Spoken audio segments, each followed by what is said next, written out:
Hello, hey, hi there. How's it going? Thanks for tuning in. You're listening to a Band of Gamers podcast. We're three older best mates with a concise podcast bringing you positive takes on the latest in gaming so you can spend your valuable free time doing what, Shane? Enjoying your games, aye. That's right. In this episode, we've got PlayStation giving away 2 free games, and they're both good as a promotion so you stay home and play. Maybe in not so good news from Sony, they might limit the run of PlayStation 5s this year, and it's not due to COVID-19. Ooh. Uh-oh. There's a Nintendo patch. Who cares? Well, there's some good features in there. We'll talk about that. We've got what we're playing. Looks like we've got an easy PlayStation Platinum trophy. Been a while, but we're going to raise our beers and do a cheers. And then we've asked you all for some good news. We've got some of our own. We need some good news. Not just good, not some good gaming news, but just good news in general. There's a lot of bad news out there.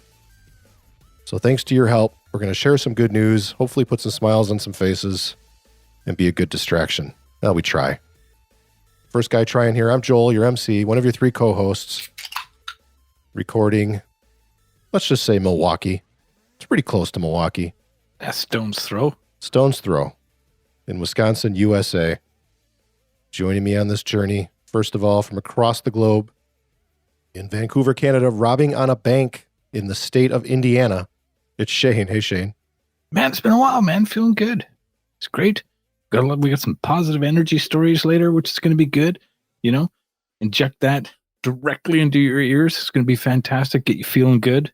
And yeah, let's have some beers, boys. Inject that like disinfectant straight into your veins. The good news. Hey, man.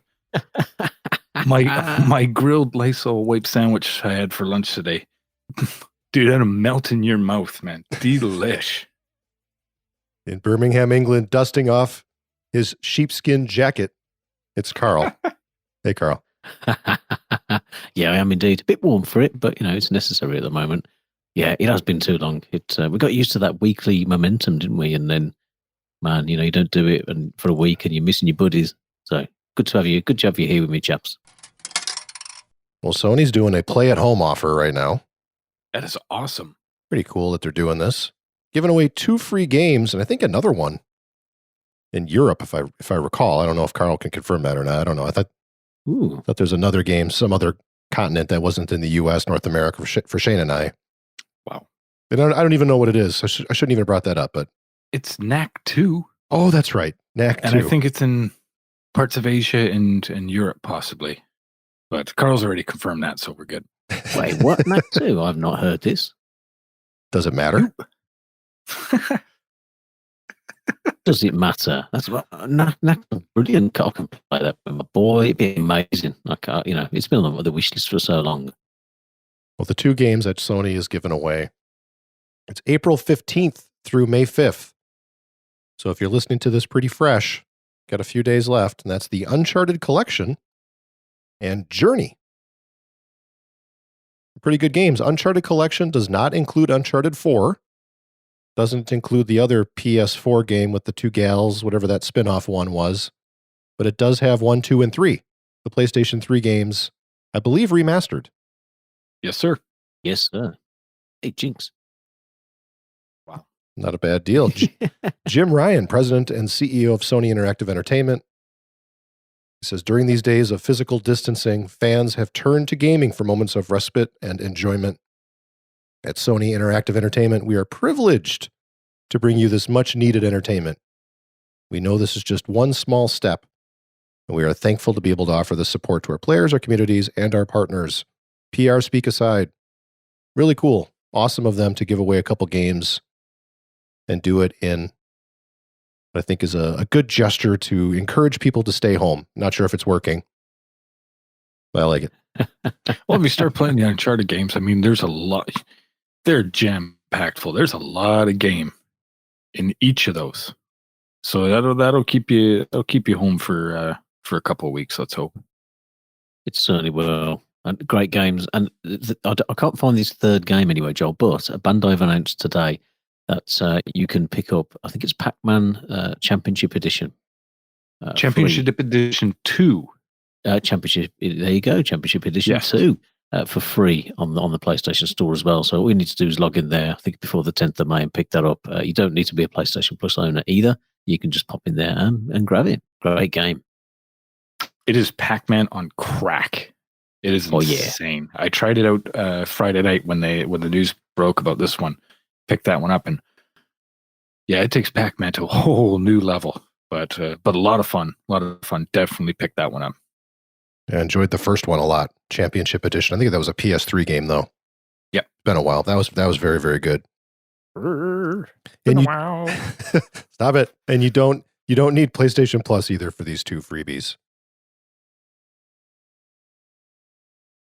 All right. Sony to limit initial production run of the PlayStation 5. So they have advised their assembly, this according to Bloomberg, they've advised their assembly partners that they will produce 5 to 6 million units for the year ending March 2021. So not by the end of this year, maybe their fiscal year. PS4 sold 7.5 million units in their first 6 months. So about 1.5 to 2.5 million units less. Bloomberg is saying the Tokyo-based tech giant is limiting its initial production run in part because it expects the PlayStation 5's ambitious specs to outweigh demand by leading to a high price at launch. Yeah. So they're thinking that, trying to code this, read between the lines, understand what they're saying, I guess, the high price won't sell as many consoles, they're thinking. Yes. $7.99 US confirmed. Oh, I hope not. You know, all the rumors are pointing to the fact it's going to be an expensive piece of kit. So, yeah, this makes sense. They don't need to chuck that many out on day one. People obviously have a lot of other priorities. It just makes it that little bit more difficult. People are going to be hitting that button and flipping them. You know, for the people who want them seriously, it's just a little bit of disappointing news, but not unexpected. We haven't seen their launch games yet either. There's still, mum's the word on their launch lineup. Oh, dude, we haven't even seen the design of this thing. I mean, a lot of people are umming and ahhing and saying, are Sony having problems with this thing? The reason why we haven't seen it, are they having cooling issues? Is it breaking down? A lot of questions flying out, right, around this piece at the minute. And I do think, obviously they've shown the controller design. Next is probably, we need to look at this thing. Yeah, fair enough. No, we don't need to look at it. You know what? When it launches, it's going to come in a box. It's going to have the PS5 logo on it. The controller's going to be on there. There'll be like a shadow, lurking, from the night on there. And then you crack that bad boy open, and then, and only then, you have your first look at the PlayStation 5. Would that be the something? whole design of it under embargo. Until you literally get one out from the shops. And then you try to make like a video doing unboxing and it just doesn't show up. It's like Dracula or something. Just like Predator. Like it's all shimmery and you can't quite see it. So what happens, Shane, if you take yours out of the box and it looks like an Xbox One original style, which you have referred to as VCR? It did look like a VCR, come on, it looks like a VCR. They're not like the old top loaders. Huh? Then it's going to be ugly. I don't think... I'm with you, sort of. I don't really care what it looks like unless it's ugly. Right? But I'm still buying it. I don't care. Make it ugly. Exactly. Still playing it. Still buying it. Yep.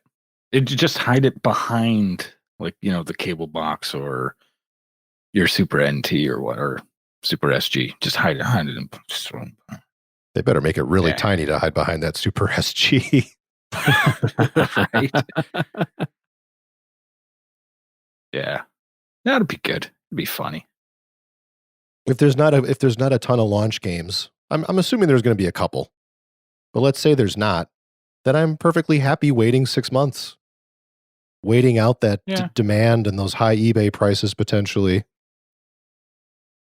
Yeah, I mean, you still got Red Dead Redemption 2 to finish, so you might be done by then. Yeah, true. There's a lot of game in that one.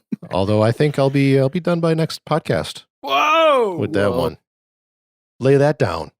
Put that on the record. Go. Legit podcast. I'm going to keep using that. Man, I tell you what, the pressure's on me then. But I'll just leave it. If you two finish it, that ticks all the boxes. There No you go. pressure. No, man, you play whatever you want. Grown man, Thank you you. pay the bills. You play whatever you want to play. Right? Preach. Especially if it's on the Nintendo Switch, which I almost pulled the trigger on because I saw Ooh. Amazon had them back in stock and whatnot. But with us in unprecedented times, we'll say, as everybody likes to use, it's unprecedented the amount that the word unprecedented is being used in these unprecedented times. Holding off. That's there's a lot more important things going on right now. But when things get back to normal, I think it might be time. Might be time to get me into that Animal Crossing. By then, probably Burnout Paradise will be on there. So, and I'm sure by then they have updated the firmware or something on there too to give us a little bit more options. You're trying to take a segue to the next topic, but now we got topics today? Now that you brought it up, I kind of wanted to go somewhere else with this. A limited supply of PlayStation 5s. You run it in the store. You never see it anywhere. It's not online. Okay. It's there in the store. You were thinking about buying it right away, but you're like, no, I'll wait a few months. I'll get it later. Okay. Then you see it. I could buy it right now, though. I can see what it looks like. It's funny you bring that up. I was thinking about how that limited supply could really get people hyped for going way out of their way. I always get suckered into that. It's my own personal problem as far as brain patterns or whatever. If I can't get it, I want it more. Exactly. And here you are, you're not Shane. alone. Shane has not bought enough of Switch. We've talked about all these great games, all these great experiences. You've been able to buy one forever. Now you can't get one. And here it is. Now there it is. There it is at Amazon. And like, I want it now. $259. You should have pulled the trigger, man. You should get a Switch. Yeah, but You should do. Yeah, it's just big purchases like that. We gotta, there'll be a time and place for it. Let's hold off a little bit and see. Same with MLB The Show 20. Dying to try that one out, but it's just like it's $80 right now, and I'm waiting for it to come down a little bit in sale. Get it to around $60, a little bit under 60. Then I can pull the trigger. But it's just you just got to be smart. That's all. You got to be smart right now, and all this, all these games and consoles and whatnot. They'll be there. They'll be there when it's when it settles. No rush right now. I got tons of stuff to play. Totally. And I have the same thing. If you can't get it, you want it more. And I do this thing normally. My excuse for buying a physical game is that it's generally more. It's a bit cheaper than the digital version when it comes out. So that's kind of my I'll pick it up. I'll get the disc for it. But then sometimes it just creeps in and you're like, oh, no, actually, I really want that physical. We were chatting in WhatsApp about Streets of Rage 4. The digital version is probably 25 quid. The physical version on that limited run games are like 55 quid for me. But I really want the disc. I want that sat on the shelf, and there's no justification for it at all. I think that game would look better on the Switch shelf. Mm-hmm. Are they doing a limited run of that version? I would think so. Yeah, I think it was on both. I think the PS4 one, you got like a cool little Genesis case with it as well. Ooh. I think actually that might have been a few quid more to be honest, but yeah, I am finding myself playing the Switch a whole lot more than anything else right now. Yeah. Wait. Sorry, which game are you talking about? I missed it because I was too busy thinking about a chirp to chirp you on about you huffing polyethylene or something. That's why you like physical games. Sorry. What? I don't know. Polythene pan. What? Oh, so good looking, but she looks like a man. Where are we? What's going on right now? We're talking about the Nintendo Switch. Yes, and reversible cover arts. Oh, nice. Can't do that with your albums. Whoa. Ooh. Right? Immediately. Yeah, Now there's something. that felt Right. that Throw felt that in dead. there with the coloured vinyl as well. So Nintendo Switch has an update. Yes. 10.0. Who cares what the number is? They're bringing button mapping to the Nintendo Switch, which good. It's a nice feature to have. Shane, Sure. it's not what you, Just play the game the way it's intended. Why do you got to go and start switching buttons around? Everybody's got to have some sort of advantage. You know, we need cross-platform play. You know, we got all these aftermarket turbo controllers with all these buttons. We just play the game. You know, and equal playing field and see who's who will survive. I tell you why you got to change them around. Okay. Because on the Xbox and on the PlayStation, the center bottom button is your okay. It's your advance. It's your enter button. Mm-hmm. On the Nintendo, it's the right button. It's your circle button on your PlayStation. And it's totally a mind blank every time. When I switch to the Switch, I'm like, oh yeah, that's right. It's not that button. It's the other button. I would love to. And even when I played Zelda Breath of the Wild 2, that game allowed you to switch the button mapping in their own menu. I like having that feature, and especially for Nintendo, where the enter, the accept, the go forward button is all screwy in the wrong place. Kind of like when I fire up a PS2 game and then all of a sudden triangle's back. So to get back into the back menu, I just start mashing circle and it's getting me nowhere. Yeah. It is frustrating. And, you know, if I pick up the Switch and I'm jumping into something, and, you know, that can be the difference between quitting the game and not saving your progress. So, yeah, button mapping is a great idea. Oh, I've had the old lady come out at night and I'll see it's the glow of the TV. There I am. I get these, suitcases under my eyes. I haven't slept in days. And just, vein bursts out of my head. I'm just mashing. She's like, hey, buddy, try triangle. And it goes back to bed. Smart lady. That's awesome. Also, in the update, they're transferring data between the SD card and the system memory. Ooh. Something you should be able to do. Haven't been able to do that. That's a nice feature to have. Definitely. 100%. Wish you could do that on the old PSP Go. Who still uses one of those, man? Remember those? They had like internal 16 gig and then you could put a memory stick in there. I don't even know if you could transfer on there. Little throwback for all you PSP Go kids. What's your choice? You save to the internal, fill that up, then go to the external card. Does it matter? Do you care? Does that OCD get you? It bothers me a little bit. My external drive is full, and my internal drive has a ton of space. It's like, wait a second, that's wrong. Let me move everything over to the internal. Let me make some room on the external. That's probably an OCD thing. You guys care about that? I have an external hard drive from my PS4, and on the actual hard drive, I will keep games on there that I probably play the most of, or this is just my own anxiety, like games that I think will run better on there, like for playing co-op or something. I don't know. I keep Borderlands right on the hard drive running straight off of it. Drive Club, obviously, because we can't go an episode without hearing Shane talk about Drive Club. And then like all the other ones that I just casually play, I'll just leave on the external. Like, I don't know. Does that even make sense? Probably not. Probably does, though. Does in your mind? Yeah, that makes sense, dude. Thank you.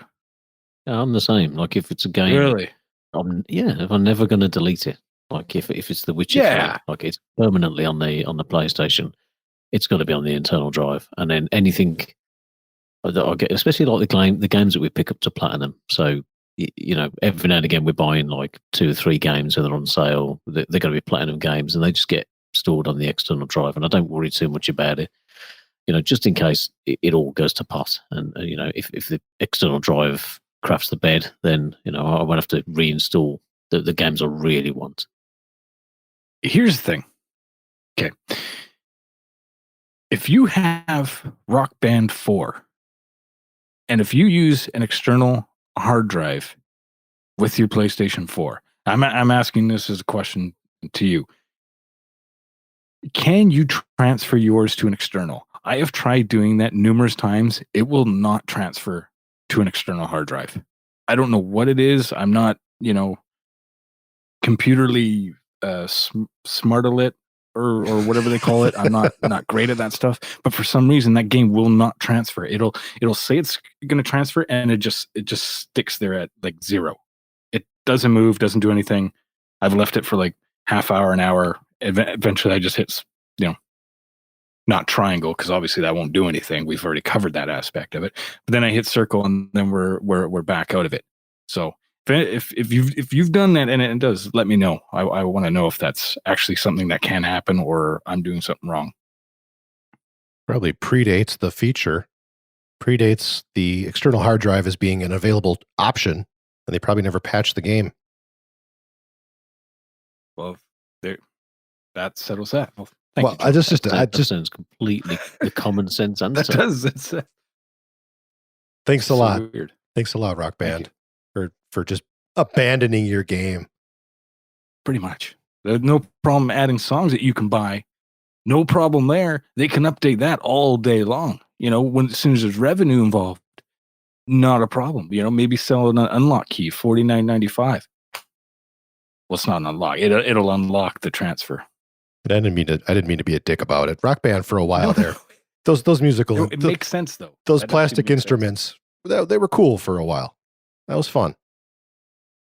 But we play actual instruments. So when you're like spending time learning how to play a song on a fake guitar with fake buttons, that's you just sort of analyze your life. Like, wait a second, I could be learning real notes on a real guitar right now. Why am I sitting here clicking away at 4 buttons on a fake instrument? But I love playing the drums. That was fun. Yeah. Yeah, me too. Shocking. Yeah. Like all your guitars are just looking at you going, come on, dude. Right? Like if it wasn't for the fact that Rock Band released that the Fender Jaguar, if they hadn't done that, I probably never would have picked it up and whatever. I'm not, those days are behind me, Actually, I got a lot of cool stories about playing Rock Band back in the day. I'll share them one day. We'll do like a 14 plus episode. And nobody under 14 listens, do they? No, I think everyone's over 50. I don't think so. They're kids under 14. If you're under 14, actually don't let me know. That would just be really creepy. But because they're all into like streamer, like whoever's like the ninja guy, their kids are all into the streaming and whatnot. They don't listen to podcasts. But no. Dinosaurs. Yeah, no, it's cool. So, what we've been playing? Karl, you want to get started? I can indeed. I've got to take off this big, heavy sheepskin coat. And every couple of weeks I'm trying to get into Game Pass and just picking up a new game. Basically, me trying to make this subscription worth it, because otherwise it will just sit there and I'll just keep playing games in the backlog.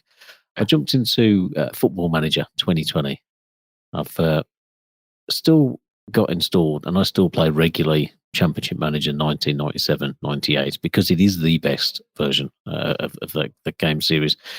It's simple. You can get through a season in a couple of hours. If you hammer through the games, all you have to do is look at a player, think he's any good, sign him up, and before you know it, he's banking goals in, getting man of the matches and all the rest of it.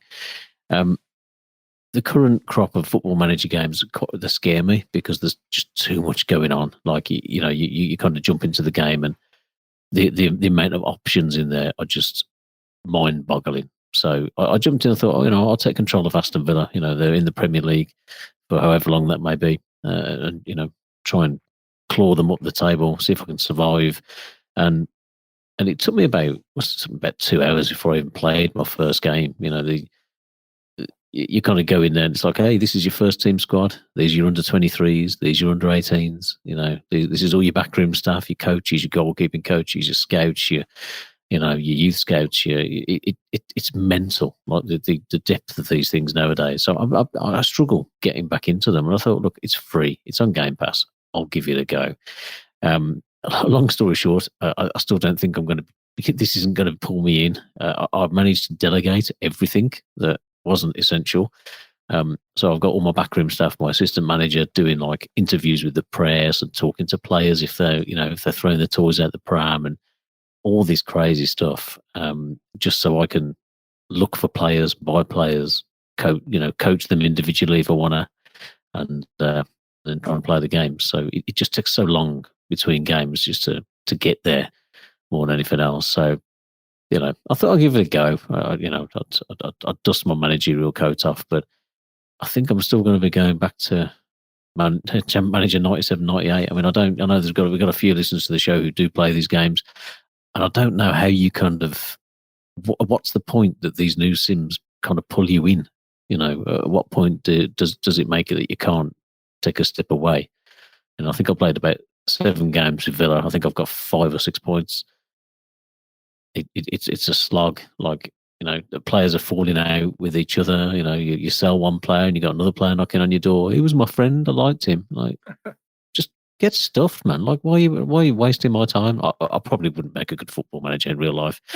But these things, they just bug the hell out of me. But I thought I'd give it a go. It's new, it's on Game Pass. Why not? But I'm sure the fans of these games love the bits. But maybe it's just not the right time for this football dinosaur to get back into it.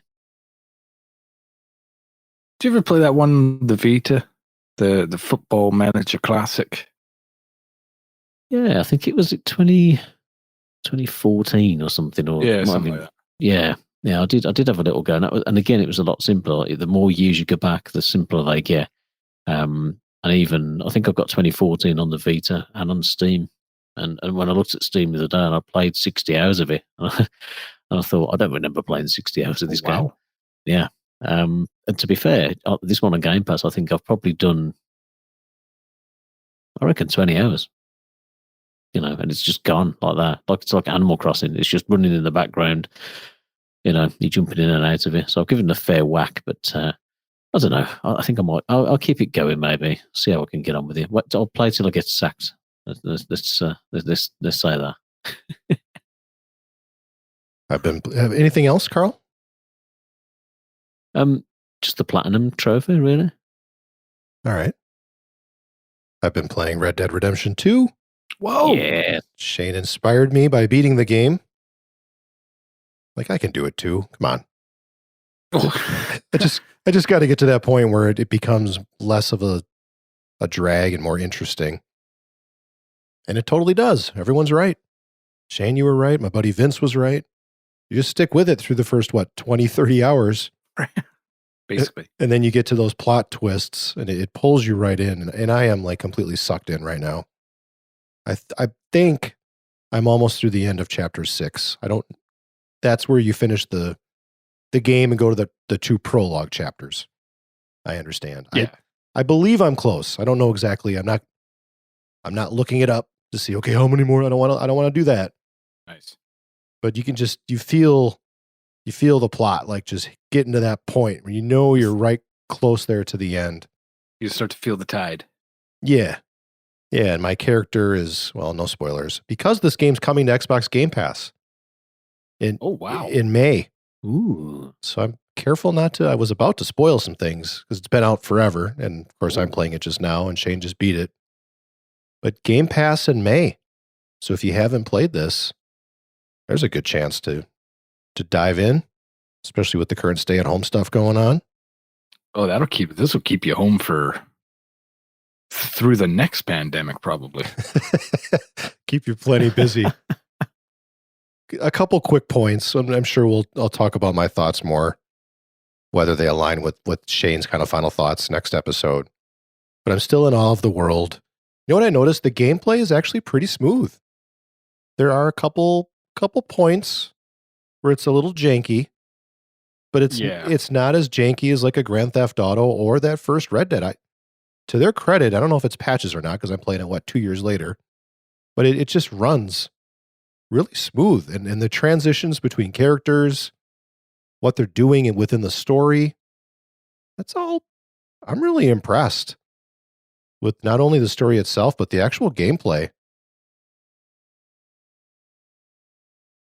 Yeah, it didn't feel, and janky is a good word. because it's not as bad as GTA 5 was, but it's still there at times, and it still feel it. The controls at times, and I can say this once I finished it, I really started to notice it because I put in such a big chunk after so long. It does feel a little bit dated. Like hopefully on the next gen, Rockstar really updates how some of these games control, because there was a few times when you'd have to like access something and it's just like the way the guy spins around and whatnot, and it just felt really, like Joel said, janky. It gets like that, but it's not nearly. It's definitely the best playing Rockstar game that we've seen yet. But there's still little things where it's still it's a little bit dated, but I'm sure next gen they'll be knocking it out of the park with some new titles. Shane, you're totally right. Like when you have to get over an item or over a body and like loot the body, you have to kind of go back and forth a few times before that little prompt will come up to allow you to make that move. I meant more like within the storylines, like when you arrive at a scene or a level. Yeah. And then your characters are like get together and walk in and do something, and when it cuts to like that cinematic, that is stunning. It's really slick. Speaking of stunning, Xbox One X, man, this game looks really good. It runs very well. I have just a little bit of anti-aliasing, not a whole lot. The load in is great. I'm not noticing much pop in. The world's huge, and I'm not noticing any pop in. So I've discovered a new thing. I've said this before, and I've been trying to do this forever. But I'm getting up at like 4:30 in the morning. Whoa! And playing Red Dead. You waking the chickens up, son. Yeah, I won't tell you what time I go to bed. That's embarrassing. But I'm popping up real early in the morning, and this is on the brain. And I'll play like a good 2 hours of this before my wife and I take the dog for a walk, and before I stammer on down to my office here, work from home. I'm loving the morning gaming. I really like it. I am definitely a morning person, as you guys can probably remember when we all hung out in Vancouver. I was up for like 2 hours before you guys even stirred. Yep. And probably in bed first as well. But I'm definitely a morning person. And I love this routine. I love getting up, playing some games before I start my workday. Maybe it's a work from home thing right now. But by the time the evening rolls around after a long workday, sorry, Karl, I'm beat. I'm tired after like a 9-10 hour workday. You get your exercise in, you eat your dinner, you have a beer maybe or something, and you're like, oh, I don't want to play nothing right now. Like I'm just not in the mood. But in the morning, I'm like all perked up, like Red Dead, wake up, Red Dead. It's time. Like immediately run. I get the coffee going. I run downstairs. I start playing it. That and I'm hooked. The story has totally got its teeth in me. I'm totally hooked in the story. Right. I got to see what happens next. I couldn't put it down before we recorded. Like oh crap, I got to record. I want to play more Red Dead. Usually you mentioned the other day, you were like, starting chapter 4. Okay. And then I see, partway through chapter 6. I'm like, holy crap, that's a lot. That's a lot of gaming in there, man. You're dedicated, man. You're focused, man. But like you said, man, some of those plot twists, they pull you right in, and it gets really tough to put down. I totally agree with you about the morning gaming as well, mate, to be honest, because I've been rolling out of bed. And again, working from home, the office is here. Well, I've got my work set up, and you boys can see, I've got a 50-inch telly next to me with the consoles plugged into it, and my PC and my laptop up for work, run through the same monitors and stuff. So it's super easy for me to pop in here, at 7 in the morning, cup of coffee, and I don't have to start till 9. So I've been jumping in, playing an hour or so before work, and I've gone back to Diablo. And I know I said I hadn't really played anything else, but I forgot about this one. I picked up the complete package. I think it's on sale at the minute on the PS4, because I've got the disc, but I can't be asked to change stuff around. So for 16 quid, I thought I'd pick up a game I've already platinumed. This is making a lot of sense to everybody out there, and and I've been jumping in and just going through the seasons mode in Diablo, which is something I've never done before. It's an element of the game that was PC only, and I wasn't really introduced to the console, so I thought, yeah, I'll give that a go. So I started a Necromancer, played through, and I think I'm about level 66 out of 70. Just rolled through it, played it on Torment from the beginning. So it's the way to play that game. It's so much fun. And I think I'm Act 3 or something like that. So it's a great morning game. It perks me up a little bit, just enough kind of action to get the brain whirring before I jump in there and start my day's work. So yeah, I get that, Joel. I get that you want to get in and do that. And after you've worked from home all day and you've had something to eat, like you say, you don't want to get into a big heavy story mode either, on a night. So yeah, that's why the Switch has been my friend. I've just started playing another game on there, which I'll talk about next show. But yeah, lots of fun. Shane. Well, after this Red Dead Redemption 2, I feel like I'm making good progress on my backlog. Yeah. The challenge we set forth beginning of the year of God of War done, Red Dead 2 done. So next for me, I'm debating between Shadow of the Tomb Raider, Uncharted 4, which I don't even know was on my original list, but I'm very much considering that now that everyone's talking about Uncharted since it's free on the collection's free on PlayStation. Hellblade, another one I want to play in a shorter game, more a 6 to 8 hour experience. Yeah. And a very, very long game, which not on my list, but I got the disc, so I might as well. Death Stranding. So those are the next 4 that I'm considering playing to knock off the backlog. Yeah, I'm thinking Death Stranding as well, but I think it'll be Uncharted 2. Nice. One of Karl's favorite games of all time. Yes, go on. And it's an incredible adventure and whatnot. So I think that might be, and I'm familiar with a lot more of it. But Death Stranding, that's going to be, man, the weirdness of it. Just there's something so intriguing about it. It's just it's something else. But I think it might need something a little bit more action paced at the moment. Yeah, it might be tough for me to go from Red Dead 2, as same with you, Shane, to Death Stranding, where it's like this. They're both 50, 60 hour games. So I've been riding by, on my horse, riding by a bunch of people off the path. You're trying to get to your next mission, your next waypoint, and you've got that guy, help, my leg. Oh, and he's yelling, and you're like, screw you, buddy. Going to my next waypoint. Like, sucks to be you. I can't be buggered to stop. Forget it. Just mash that X button a little bit harder going past them. Yep. Totally want to get through this game. Not going to stop. It's so funny you mention that, because I was watching Jack Black. He's got a YouTube channel, Jablinski Games, and he's playing Red Dead at the minute. And I was sat there on the sofa with the missus the other night. We watched his channel together. And he's playing through Red Dead. And he's right at the beginning. Well, not at the beginning of the game. I think it's a few hours in when you fight the big bear for the first time. It's pretty early. And he kind of tackles you and you skin it. And then you ride back with this hide. And I was explaining, I'm saying to Faye at the time, and I'm like, oh, I did this quest. And I stopped and helped a woman who was stuck under a horse, and my pelt disappeared. And I could never find the bloody thing again. I left it on the side of the road, and I never found that legendary pelt. And I sat and watched as Jack Black did exactly the same thing when he's playing this game, and he's like, I got to help this guy, and he's coming back and he's trying to find his pelt, and I'm thinking, nah, dude, you ain't finding that. So always drive past, leave them alone, get to your checkpoint, leave them. So I stopped. It's been like 100 times where I've ignored people. I've been helping out the Native Americans in the game. They seem like side quests. I'm not sure if it's a side quest or not, but they'll ask you, do you want to help with our dealing with some BS about taking our land away and digging oil and stuff? I'm like, hell yeah, I'm helping on that. Exactly. You guys have been wronged. I'm in. Let me help. Doing all the so then there's riding by, some ladies like yelling, "Oh, my leg, it's numb. I can't move." I'm like, all right, I'm Murphy. What am I do about my leg? Get it, Murphy.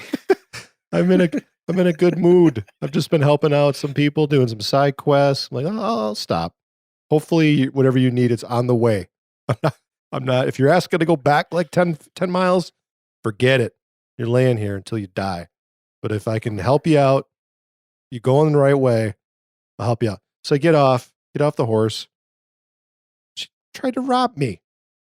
She's like, my leg, my leg is numb. My leg is numb. All of a sudden she stands up and I'm like, oh, it's a glitch. She just stood up. Like, no. She's all of a sudden she's got like 5 dudes with her and they're robbing me. Like, So never again. You can all perish. I'm not helping any of you. Could you imagine trying that? Like nowadays, like laying out front of a bank or whatnot, and just like, my leg. I need toilet paper real bad. Oh, God. And hand wash. No.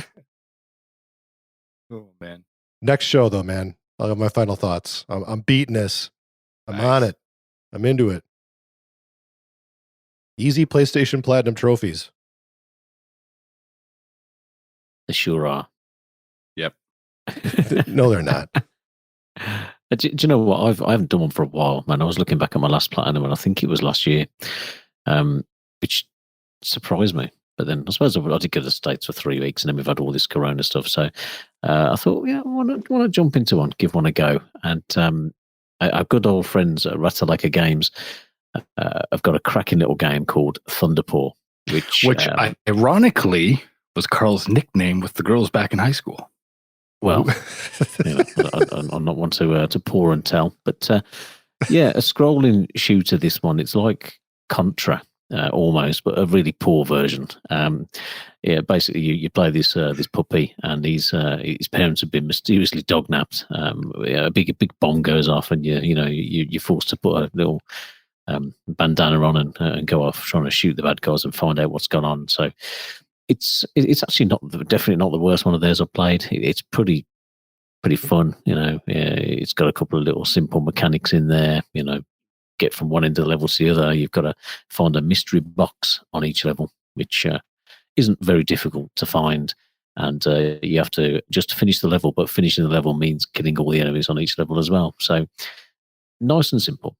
It takes about, I'd say, between half an hour to an hour. Just depends on what you want to, how quickly you want to do it. The one that you have to kill 2 bosses in this little game as well in order to complete the 12 levels that are required for the platinum.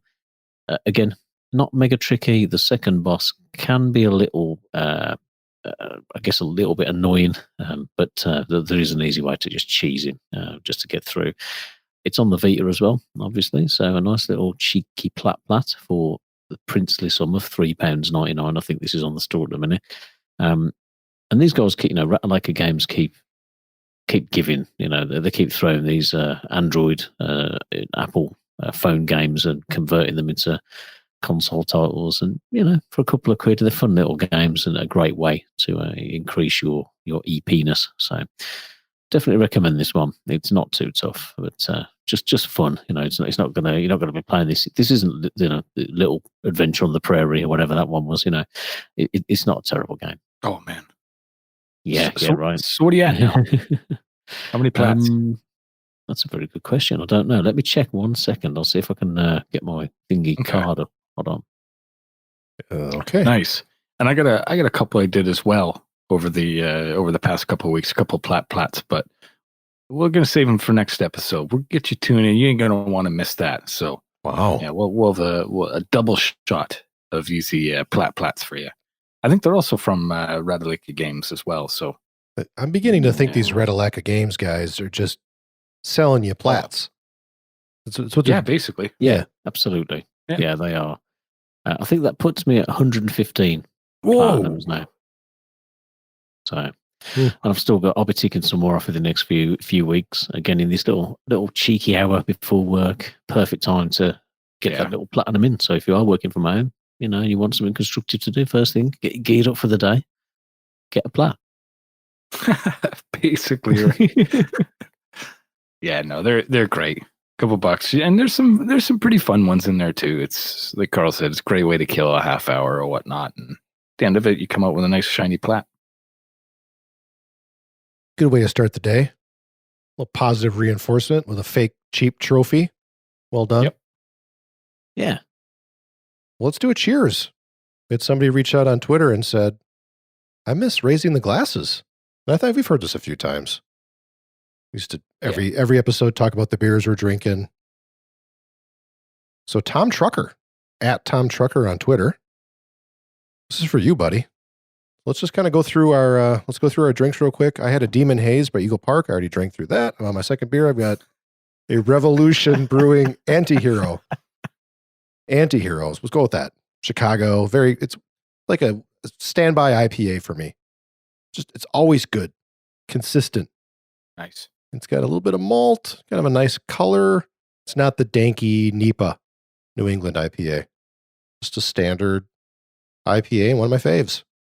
Antihero. And look, it's got like a little, well, you can't see this at home, but it's got a hop dressed up like a baddie. Love it. Little soldier hop guy right there. That's cool. Yeah. In Chicago, not too far. Although the Brewers are better than the Cubs. Let's save that for a different day. Yep. So that's mine. What do you guys got? I am going with, or what's left of mine, is a Ruby Tears from Parallel 49, favorite breweries. Delicious. One of my favorite beers. Great go-to beer. It's a Northwest Red Ale, formerly known as Gypsy Tears, which they later changed the name of. And it is also noted as the best beer Ricky Gervais has ever had. Really? So yeah, they got Parallel got a nice little, got their tires pumped pretty well with that. And for a while there, they dubbed it in the tasting room Ricky Tears, and did some collaboration with them to send, some profits from all the cans to one of his favorite charities for in Canada here. Which it was related to animals and whatnot, obviously, absolute legend, Mr. Gervais and whatnot. And Ruby Tears, Gypsy Tears is a damn good beer, hoppy, very malty, and just dynamite. The English love this beer. It's proper red ale and whatnot. So fantastic stuff. Went down there yesterday to grab a few beers and whatnot. I don't like going into the stores right now. There's usually a little bit too many people in there. And let's be honest, some of the clientele isn't always the most upkeep.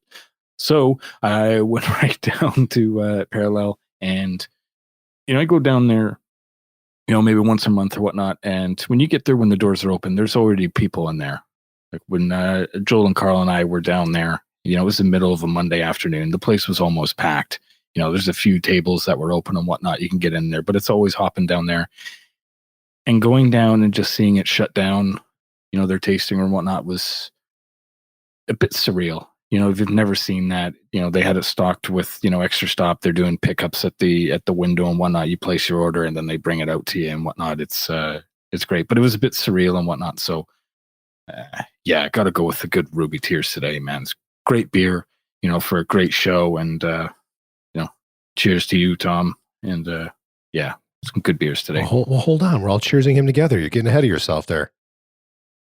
He wants his own cheers, this guy. I guess. I'm just saying. We can do more than one cheer, I could do more than one beer. And I have. Like Joel, I've already powered through one, so I've already got through a Hazy Jane by Brewdog, which is becoming my favourite Brewdog beer at the minute. I feel like I've done so much Elvis juice over the years that Hazy Jane is just, it's a bit weaker. It's a bit kind of less heartburning, as Joel would probably say. It's got less of that kind of zing to it, but it's a really good hazy beer. My beer that I'm currently enjoying is by the good folks down at Tiny Rebel. If I can just lift my glass up here without knocking my microphone everywhere. There's one. There we go. For two of our listeners, this one Shane is and Joel. Shakedown, and it's a mango IPA from the good guys with the little bear mascot. And a nice little juicy one. It's on supermarket shelves, and some of their stuff is getting out there a little bit more. It's getting a bit more widely available. So you can rock down to, a Sainsbury's or an Asda or somewhere, and you can find, just look for the little bear on the bottom. And they've got a range of flavors even. It's not that strong, but certainly a nice little drop. I always look for the bear's bottom. Anyway, so. That's right. He's like, look for the bear's bottom. It's got a range of favors. Like, wow. I have only had one before this, I swear. I know. This is why I drink slow, because it's hard to read even the notes for this episode, be on topic when you get to be two in. But anyway, cheers to Tom. Shane, raise your glass. Thank you, Tom. Cheers, Tom. Yeah. It's your fault. Cheers.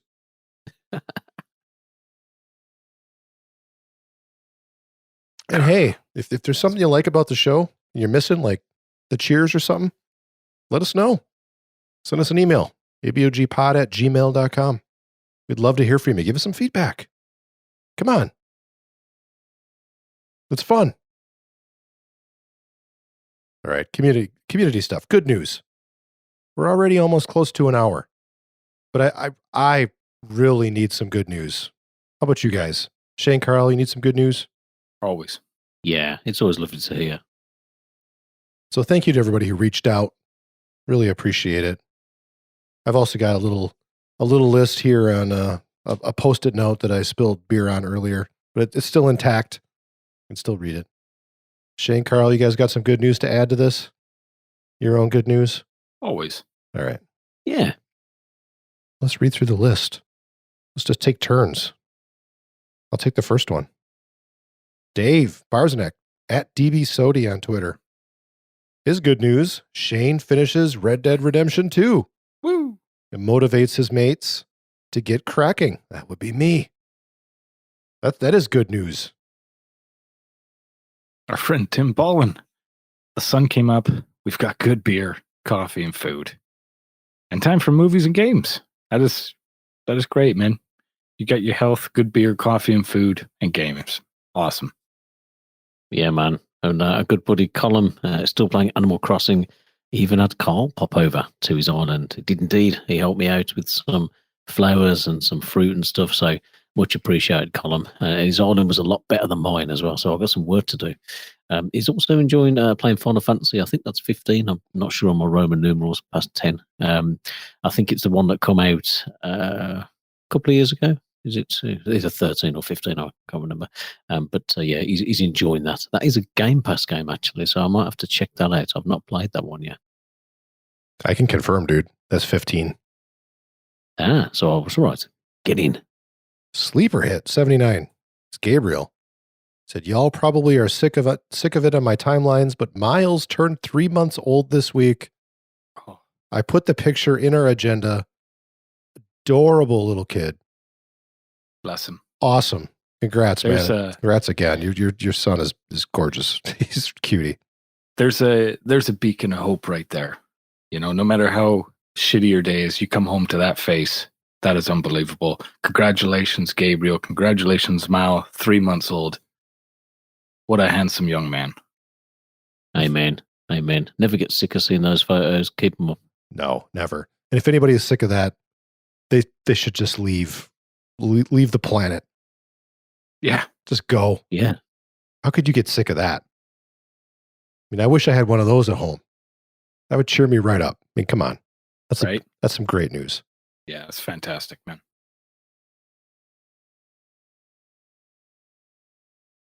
We're going round robin. Shane, you want to take the next one? Gardening Girl 5. Shay! Best news ever. Karl, Shane, and Joel joining me and Mikey for a Don't Starve Together session. It was epic. It certainly was epic.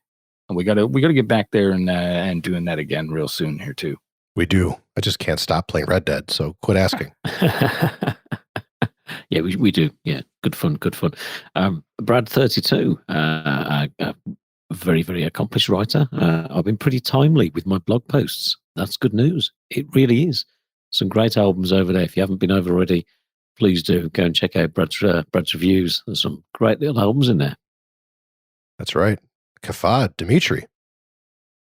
He says, good news. This is probably my favorite. Besides Miles. Well, they're all good. I feel like a jerk. But I really like this take, and I've been seeing photos and stuff on social media, and it is amazing. But he says the Earth could use a break from pollution. In some areas, the results have been drastic for such a short period of time, like Venice. Yeah. The air has been noticeably cleaner here in California, and our world-famous traffic jams are now non-existent. Also, I see a lot of people out hiking and walking 100 times more than what was normal. Lots of people are finding out about the beautiful areas they are living in that they've never noticed before. That's some great news. It is. I saw a great picture of Los Angeles, Southern California, where Dimitri's probably at. And who would have thought the Los Angeles skyline was so beautiful?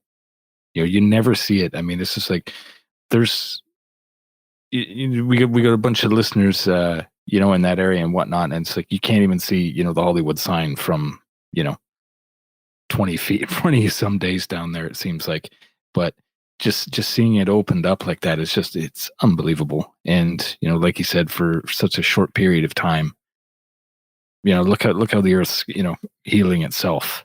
It's had quite the fever.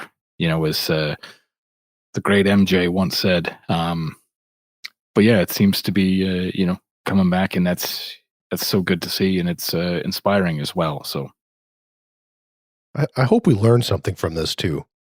Being a nature lover myself, are we going to see the beauty in the earth and the reduced pollution, and realize that maybe we shouldn't be doing what we're doing to create all the pollution?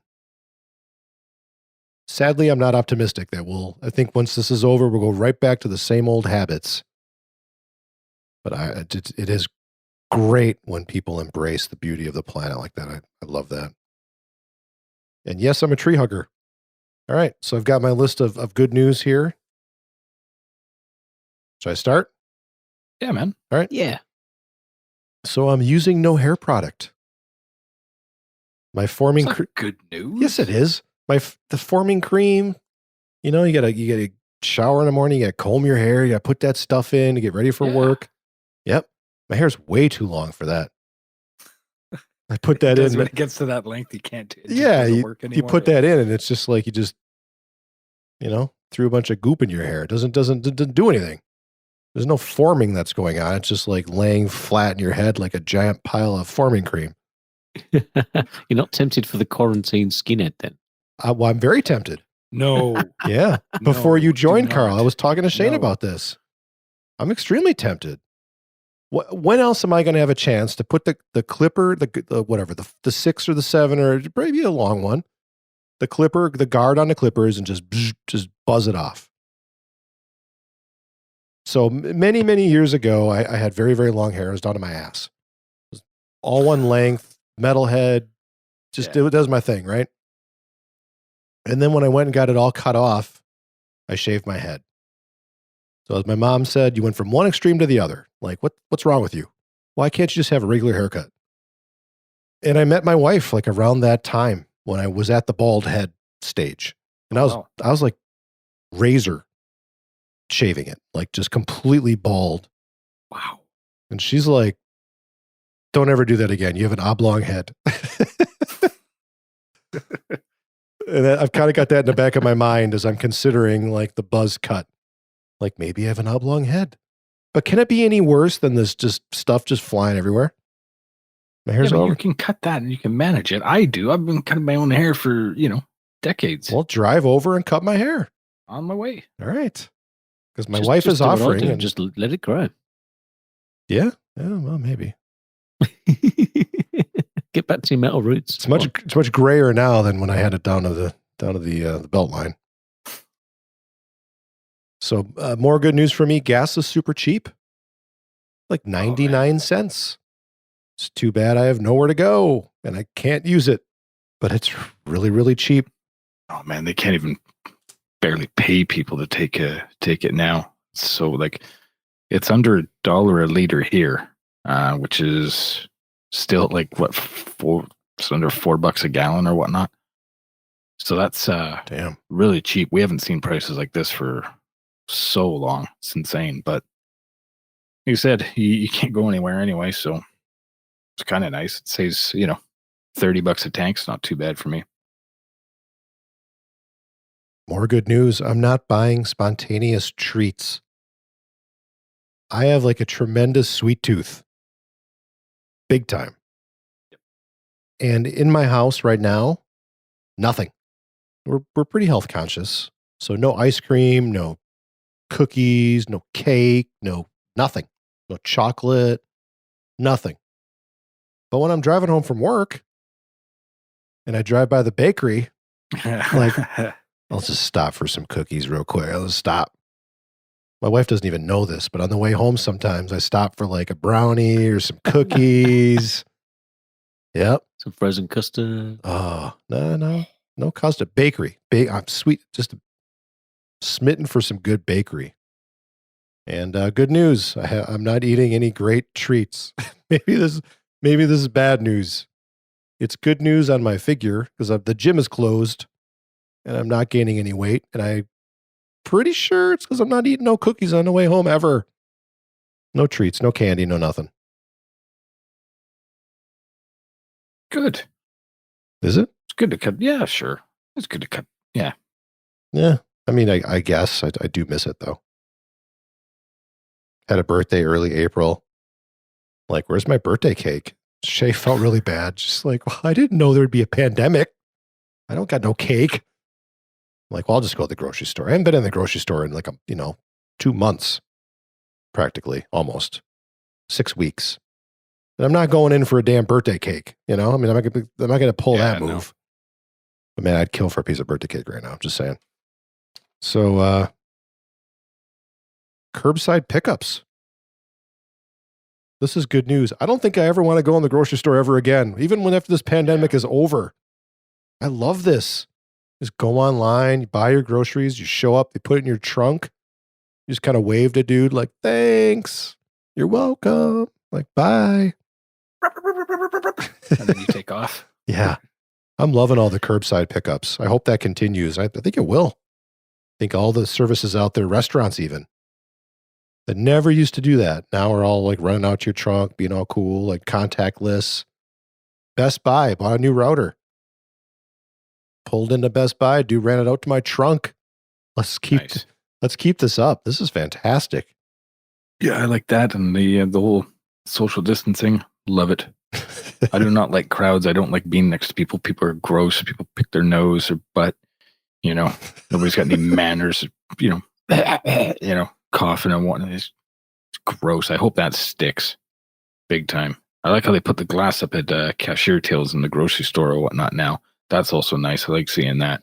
Anything that prevents germs and whatnot. And my favorite local Greek restaurant, I love Greek cuisine and whatnot. We were quite a bit. They yesterday went out and made a ton of like lunches, some meals they packaged together and took them down to our hospital here for all the frontline workers and whatnot. So you're seeing a lot of that. A lot of restaurants, donating a lot of time and effort and whatnot to make sure these people have good meals while they're down there and stay strong and healthy and whatnot. So that's been fantastic. Also read a story about a grocery store in around Toronto for us Canadians, where on I think it was Easter Sunday, they accidentally left the doors open and whatnot, and people went in, and when people noticed they went in, there was no employees or anything in there. They were actually closed that day, phoned and whatnot, and they ended up coming down and shutting the store down. But while they did, there was a handful of people in there that went and got their groceries and whatnot. And unlike in some other places of the world where they probably would have been ransacked and by the end of it, the building would have been burned to the ground, the people made a list of everything they bought with their contact and everything and went in the next day and paid. And it's just a good, heartwarming, sense of community and whatnot. And seeing so much of that lately, and that's been probably the most inspiring thing I've seen is people you'd never think twice about stuff like that, but people are out there doing it. I saw an older man in the grocery store last week. He had to be in his 70s and whatnot, and he had a mask on, and I could see, and when you can pick up on people's energy and whatnot, I could tell he was a bit confused. He had a list in his hand, maybe his wife sent him, or, he's going, so his wife stays home and whatnot. Who knows? I don't know. But I could just tell he was kind of confused, like didn't know where to find certain items. And I wanted to go up and help him so bad, but I can't, we can't get close and whatnot. And I so hope that, somebody in the store, was able to help him out at some point. It just seemed like that, but it's just like, as much as I wanted to go and be like, can I help you out, mate? You know, like, and whatnot. But I just, somebody who could be vulnerable, and you never know. You know, you have to assume everybody, you know, is sick, or you know, possibly even yourself when it comes to things like that. Sometimes you got to step back and whatnot. So, if you're listening, I hope you found all your stuff and whatnot. But he might be. Yeah, it's pretty remarkable how people are coming together. You know, this is something to this level. You know, there's people doing good acts all day, you know, every day. I know, and always have been, and whatnot. Yeah, and you never see them and whatnot. But now it's like it's become almost kind of second nature for a lot of us, and it's refreshing and it's good to see. It's inspiring. Nice. I mean, I guess like Dimitri, I'm very happy for the fact that, you know, there's less pollution. The nature seems to be stepping it up a bit. You know, I think we've proven over here that our birds are louder. You know, there's less human interference. They're more plentiful. We chucked a good news. I moved in with the missus a couple of weeks ago, and nice. Yeah, thank you. Woo-hoo. And we put a little bird feeder up, like on suction cups on the window, on the main window. We've got a massive tree out the front, right next to the window, and it's full of birds, like finches and bluebirds and stuff. And they come down and, you know, have a little bit of a drink and have a bite to eat. And the weather's been lovely. You know, it's just been really kind of nice to have that. You know, there's no traffic noises, there's no hubbub from people walking around, and you know, I like the quiet. I like my mental time. I like going to gigs and festivals and all that, and like getting a bit crazy in the mosh pit. But I like the quiet, and I appreciate nature. And it's nice to be able to go on a walk every day. And you can't be forced to have that time. You know, working at home, we both work in a financial services. You know, we both work for banks and corporate banking, and we kind of just nose to the grindstone, working from home. And then we're like, right, let's go for a walk. You know, let's get out in the sun every day, and we're doing that every day. You know, getting out there, having a walk around, and appreciating it, and it's nice to be able to do that. You know, just making the most of the situation of working from home, I guess. Good news: my mum turned 70 the other week. Bless her. I know, bless her. She couldn't. We couldn't do anything really, but we turned up at the end of the driveway. But, you know, disinfected some goodies and dropped them off. Had a little chat. Maintaining adequate social distancing, and my son turned 13 the other day. Oh, bless Friday. him. Yeah. So, you know, difficult not seeing him. You know, but being able to kind of pop round and again, like, stay a couple of meters away and be like, you know, I think it kind of makes you appreciate everybody more. You know, and luckily, and again, I'm grateful for the fact that we play games together all the time. So I don't, you know, it doesn't really impact as much as it would for other people as well. So yeah, I think there's a lot for me to be grateful for. I'm not spending as much money for sure. Like, I'm not going to work. I'm not buying lunches every day. I'm not traveling on the train. It means I can donate a bit more to charities, try and spread it around, keep them going. The same with ordering from local restaurants and stuff. We've been trying to try, like, you know, a new place every week, try and spread that around. We had a great Lebanese dinner the other day. Just awesome, you know. And we were like, man, we need to do this. We need to have something from this place like once a month. It's that good.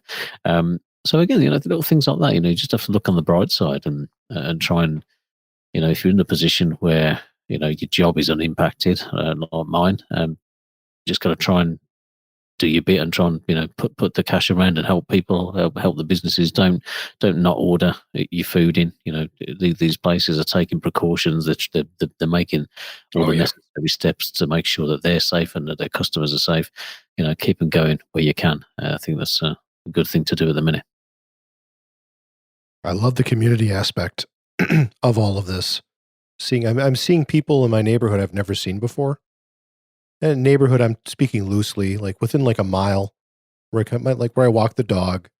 I'm seeing people I've never seen before that are out, and Kafat hit on this a little bit. People out walking, enjoying the weather, enjoying the being out with their family, cooped up. Just got to go outside. Normally, maybe they walk at work or something. I don't know. But now I'm just seeing all these people outside, and I'm meeting new people, even across the road. social distancing, everything. It's just like, hey, because you kind of run into the same people at certain intervals throughout the day. On occasion, I've added a lunchtime walk. Usually I walk the dog in the morning. I walk the dog at night. And now I'm also, when my schedule permits, for a good mental break and a very busy work day, I like get out and walk her a little bit at lunch. Yeah. Just seeing different people who I've never met before and just getting to meet more neighbors. And there's something we're doing here in the States. I don't know if we're doing this by you guys in Canada and England, but all sorts of like hearts on the windows of their houses. They're just all these heart displays for the teachers because they can't be at school right now. And they're doing like sidewalk chalk. It's very colorful sidewalk art on driveways and stuff. Just so when you're out, lots of people out walking, you're out walking, you see these very positive messages like, we're all in this together and Yep. we miss our teachers and hang in there and we love you. And, the way the community pulls together is in times like this is special. And I really appreciate that. That's good news to me. Yeah, we've got the same over here. We've got rainbows for the NHS. So people are putting little pictures up in the windows, and again, chalk drawings on the sides of the houses or on the sidewalk, and things like that. And it's something I have noticed as well, and especially in the last week and a half, just going out for a walk. And one of the reasons why I love America is everybody says hello. Everyone's pleasant. Like the people that I've met when I've been over there have been wonderful. Like, you go to the store and people will say hello. They'll talk to you. You don't get that in the UK. We are quite insular. You walk down the road, you're not necessarily saying morning, hello to the person walking down the street. And that has changed. Particularly going for a walk around the block, around the neighborhood, and, different people, not necessarily the same people, but, people are being more, they're engaging more, maybe it's just because they've got to be aware of how far away they are. And obviously you kind of make a bit of eye contact. You have a little look at where people are. And I think that's encouraging people to be a little bit more civil and polite and stuff. And obviously people aren't having a lot of human interaction as well. So it's making it a little bit of a kinder place. Well said, buddy. Yeah, very well said. I do love that about what's going on right now. Hopefully we, like the pollution, we embrace that and continue that forward even after we're back to normal, which, goodness gracious, I can't wait till we're back to normal. I'll be honest, I'm struggling pretty hard right now. It's weighing heavily on me. It's kind of funny, but my nightmares right now are me forgetting that there's this pandemic going on and going to like a party with all my friends and then like stopping off at like a grocery store and buying some sweets on the way home and then waking up and like, holy crap, I just interacted with like massive quantities of people without considering social distancing and masks and gloves and hand sanitizers and washing. And I'm also sort of petrified, scared, nervous about what's going on. I have heart disease, and I keep reading like people with heart disease are dying left and right. Kind of a nervous wreck. It's like weighing heavily on my mind. So I'm trying to find ways to be positive. And quite frankly, I'm struggling. So I really appreciate all this good news. It's helped me doing the show every week. Maybe we'll try that again. I don't know, but embrace your loved ones, embrace your friends. Fortunately, I feel like I've got great family and great friends. But man, I'm getting lonely and I just need to be around people. And even my work teammates, people that you take for granted usually, that you just sit next to you at work. Like, yeah, whatever. We're working. We're just getting paid. Like those are your friends too. Yeah. And I miss being around all those people. And even though I get to do a lot of video meetings during my day with my team, there's a guy Evan, sits like a desk away from me, and he does digital artwork for digital assets for advertising for ESPN. Yeah. But we don't interact. I'm in finance. He's in art. We have zero reason to talk throughout our day. But in the office, he sits right next to me, and he loves Rush, and he loves video games, and we talk all day long. Oh, bless him. And I miss him. I just miss being around these people, and I'm struggling a little bit. I'm trying to find and another thing too, I'm very routine. I'm like a cat. Pretty bad. I need to go to the gym at night. I need to have a turkey sandwich at lunch. Like certain things that I need to do every day. I'm very routine, and my routine is so off kilter. And I thought at first, I'm like, well, I'll just find a new routine. I can't find a new routine. I'm still trying to figure it out. Maybe over time I'll figure that out, but it's been hard, man. It's been very hard.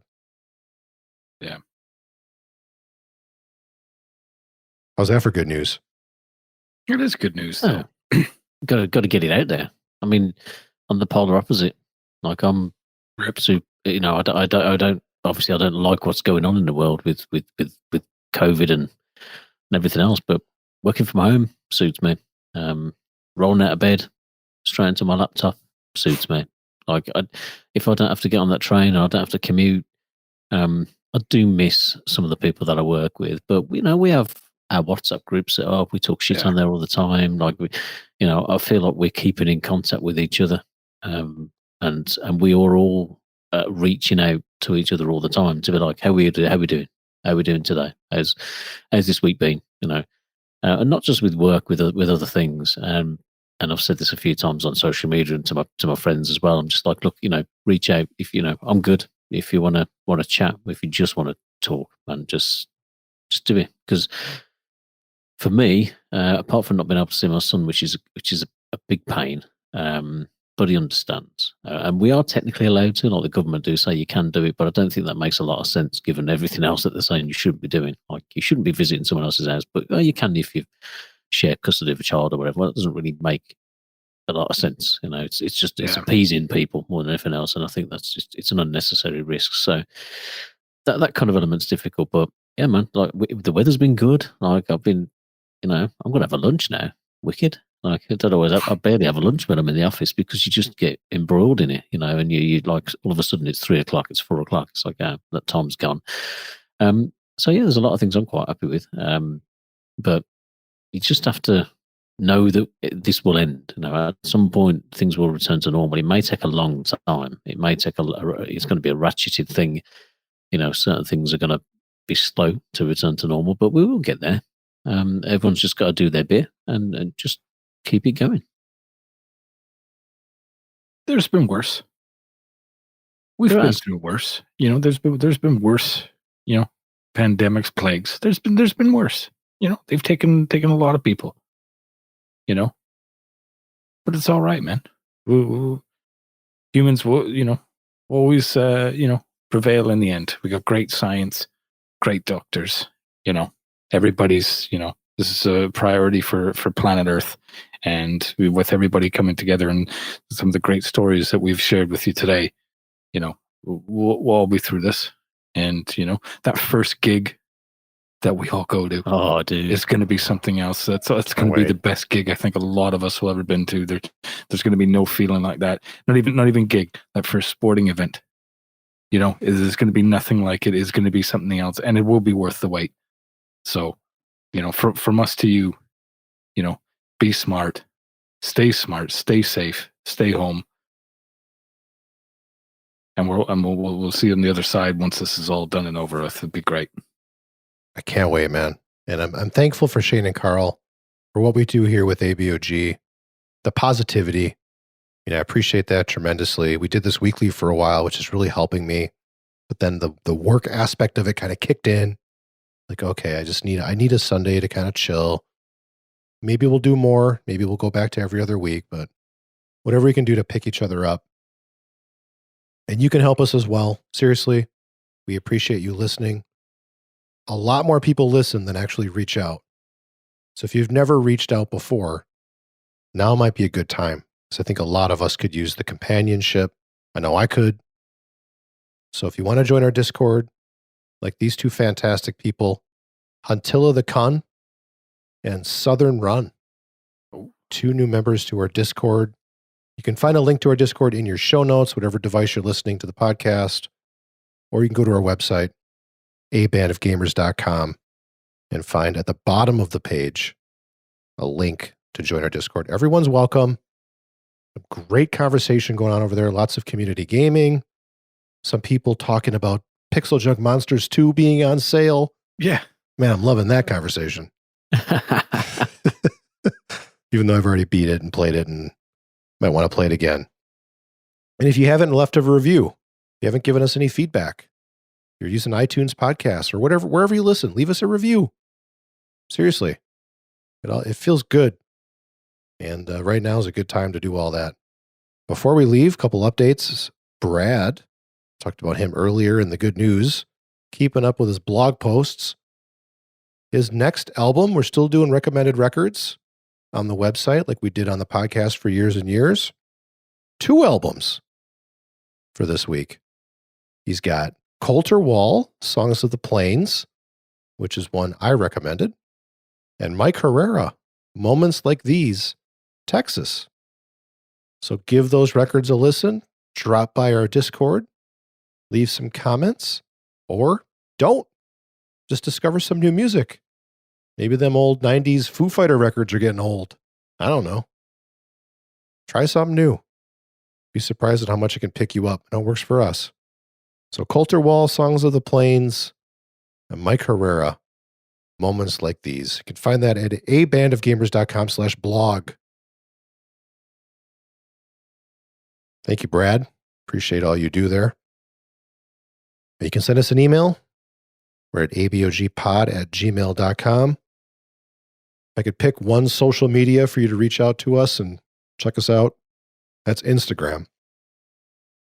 Instagram.com/abandofgamers or at abandofgamers. Although I hear Shane's killing it on Facebook too. What? Yeah. Hey, man. Yeah, we always got that. We always got something. Always check in.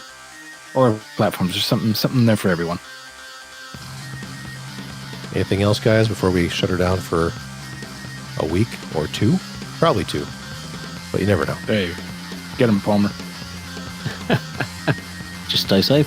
Have as much fun as you can when you can. And let us know how you're doing. All right. Be safe, all.